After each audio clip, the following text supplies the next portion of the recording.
Hi, K5 here. Suggested to me by one of my great friends and subs is a video all about Corgi to Hot Wheels.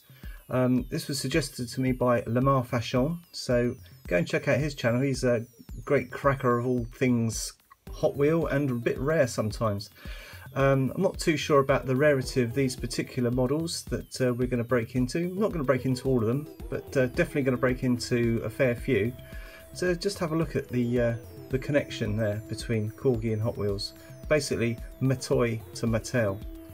Well, I'm going to start the story of my Corgi to Hot Wheels with a few of the Corgis that I don't have in Hot Wheels, but I am sure that they have some kind of Hot Wheel car equivalent.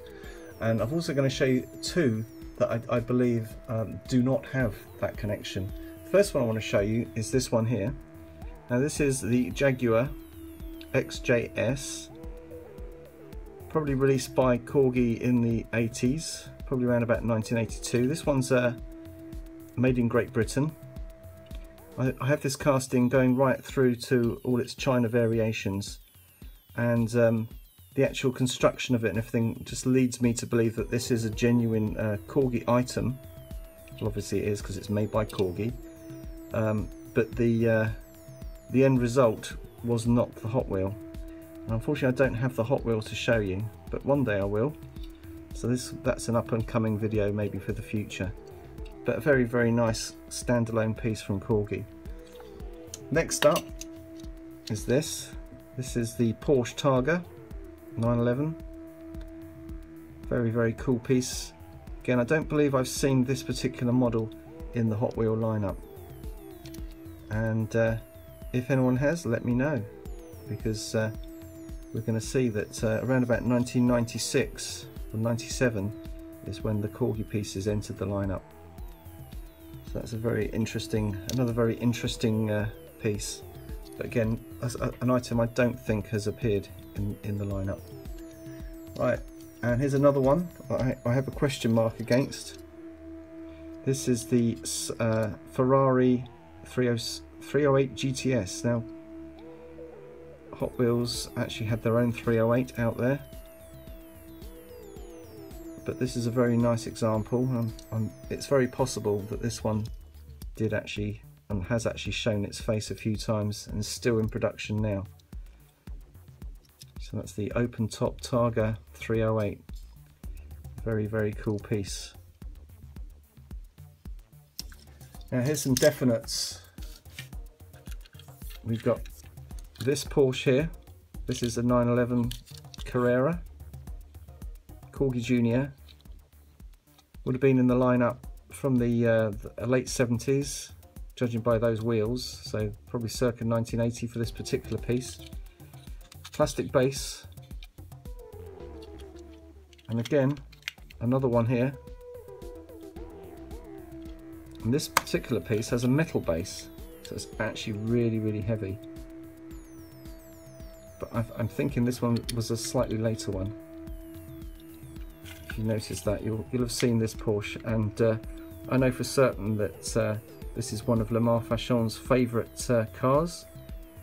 He had Nesto P do a customisation on it for him. And finally, in these loose pieces that I believe hit the Hot Wheel lineup, is this particular one. I've just done a video on this, the 57 Thunderbird. This is a circa 1980. Very interesting features on this particular piece is that you can open up the bonnet on it, which makes it stand out as an item. Very, very cool. Again, I think this one also hit the Hot Wheel lineup and has stayed in the specialist section with a made in China base. Very nice indeed. So where to start? We've got lots of different Corgis here, and we've got lots of different Corgi to Hot Wheel models in the background. I'm going to start here on the peripheral. I'm going to start out here with these Mercedes cars. If you notice, there's two different sorts of Mercedes here. Both of these are Corgis. You can tell A from the wheels, late Corgi. and also slapped on the bottom there it actually says Corgi. This is a really nice piece. I don't have this one again in the in my selection of Hot Wheels, but I think I've seen it kicking around on people's videos here and there when they do a little unboxing. Keep your eye out for it. I've got a feeling this one did actually get into the lineup. This piece here in this guise I don't have in the Hot Wheel lineup, but I do have this piece as it is. As you see on the base here, this is an interesting giveaway. The Made in China stamp on the base. And at this time, it was at the end of Metoy's ownership of Corgi, and obviously they'd shipped out their factories, had all been shipped over, and the castings all been shipped over to China to hopefully try and produce cheaper models. Now if we have a look at the Hot Wheel version, you notice they've taken away the little bubble lights on the roof there, but essentially it's the same casting. So let's have a look at the Hot Wheel version.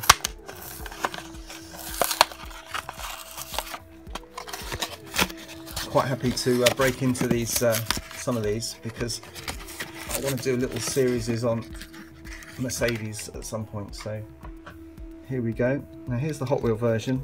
Nice beautiful mint piece. Hot Wheels have taken the time to give it some front lights and grille action there, and also some rear light detail. So overall a very nice piece. If you notice on the back window there it actually says Hot Wheels. Also says Hot Wheels on the base. Let's have a little comparison of the bases of these two cars.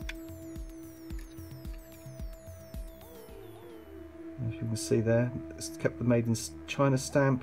The only real difference is the Hot Wheels logo instead of the Corgi logo. But the base is exactly the same. Everything is pretty much the same. In fact, the Hot Wheels piece looks very nice indeed. The interesting thing about these Corgis is the back of the boxes. All of them have got a 1996 copyright on them, which would mean that in 1997 these were released into the lineup.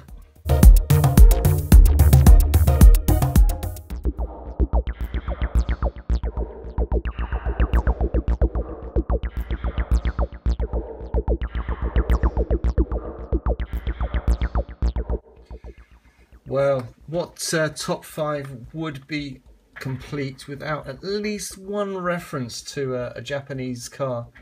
And this is probably the original Japanese supercar, the Toyota 2000 GT.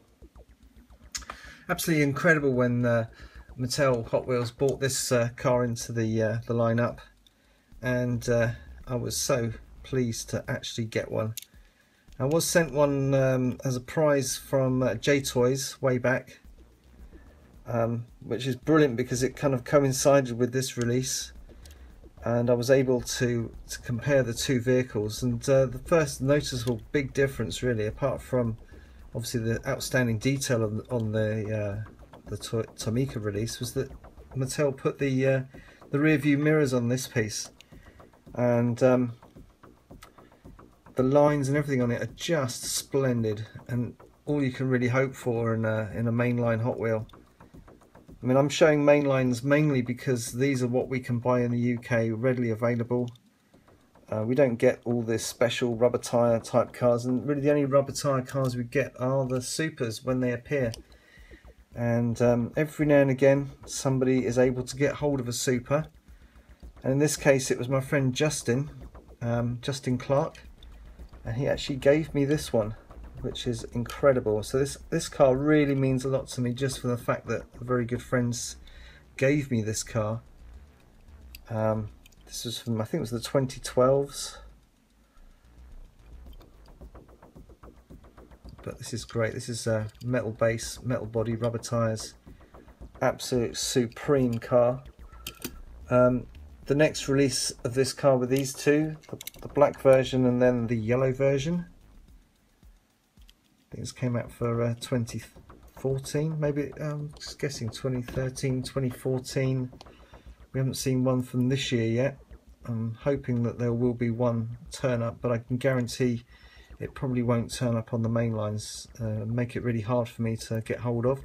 But again, that's the beauty of Hot Wheel collecting, is the sharing and the trading and all the rest of it that you can do with people. And the other thing is customizing, and Retrograde Customs sent me this piece, and he's put a lot of detail onto this. This is a lovely piece. He sent me one of the biggest ROAKs I've ever received in my life. Something hard pressed for me to return, but I'm doing my best to gather him cars in return as a favour. I sent him something nice back in return. But as you can see, he made me this piece, which is loose. Again, it's got Matchbox wheels on there. It just looks supreme, and he's added that detail that Mattel omitted around the headlamps there. Just first class work, really. And he also boxed up another couple of pieces. The black one, which is El Supremo. Absolutely brilliant, and again with real rider tyres on it. It just looks the business. Absolutely splendid. Really good work. And this piece here, this is the white version. Ironically, the 2000 GT, available pretty much only in white or alternatively red. So yeah, you don't see it in many other colours, and this white colour is the sort of colour that it was used to race in. So this really, all it needs is some racing tampos and it would just be away down the track. But that's beautiful. Anyway, this is K5 saying thanks for watching my my top 5. Probably not what you'd have expected, but then there's thousands of cars to choose from, and it's very hard to narrow it down to just these 5 cars. But they've got sentimental value, they've got collectability value, and they're just very nice castings. Anyway, ta-ta for now.